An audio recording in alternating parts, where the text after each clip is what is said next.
بسم اللہ الرحمن الرحیم۔ سورہ کہف میں 2 باغ والے کا ذکر آتا ہے۔ اللہ تعالیٰ فرماتے ہیں کہ اے پیغمبر، ان سے 2 شخصوں کا حال بیان کرو جن میں سے ایک کو ہم نے انگور کے 2 باغ عنایت کیے تھے اور ان کے گردا گرد کھجوروں کے درخت لگا دیے تھے اور ان کے درمیان کھیتی پیدا کر دی تھی۔ دونوں باغ کثرت سے پھل لاتے اور اس کی پیداوار میں کسی طرح کی کمی نہ ہوتی، اور دونوں میں ہم نے ایک نہر بھی جاری کر دی تھی، اور اس طرح اس شخص کو ان کی پیداوار ملتی رہتی تھی۔ تو ایک دن کہ وہ اپنے دوست سے باتیں کر رہا تھا، کہنے لگا کہ میں تم سے مال و دولت میں بھی زیادہ ہوں اور جد و جماعت میں بھی تم سے زیادہ عزت والا ہوں،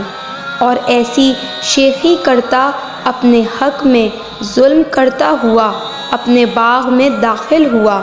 کہنے لگا کہ میں نہیں خیال کرتا کہ یہ باغ کبھی تباہ ہو، اور نہ ہی خیال کرتا ہوں کہ قیامت برپا ہو،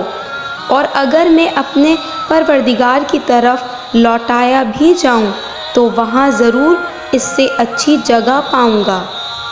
تو جو اس کا دوست تھا جو اس سے گفتگو کر رہا تھا، اس سے کہنے لگا کہ کیا تم اس ذات سے کفر کرتے ہو جس نے تمہیں مٹی سے پیدا کیا؟ مگر میں تو یہی کہتا ہوں، اللہ ہی میرا پروردگار ہے، اور میں اپنے پروردگار کے ساتھ کسی کو شریک نہیں کرتا۔ اور جب تم اپنے باغ میں داخل ہوئے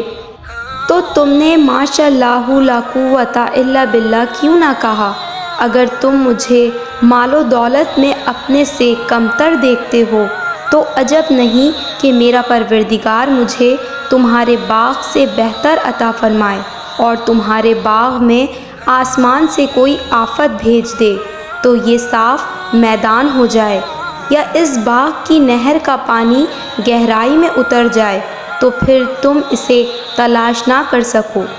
اور پھر اس کے میووں کو عذاب نے آ گھیرا تو وہ اپنی چھتریوں پر گر کر رہ گیا، تو جو مال اس نے اس پر خرچ کیا تھا اس پر حسرت سے ہاتھ ملنے لگا اور کہنے لگا کہ کاش میں اپنے پروردگار کے ساتھ کسی کو شریک نہ ٹھہراتا۔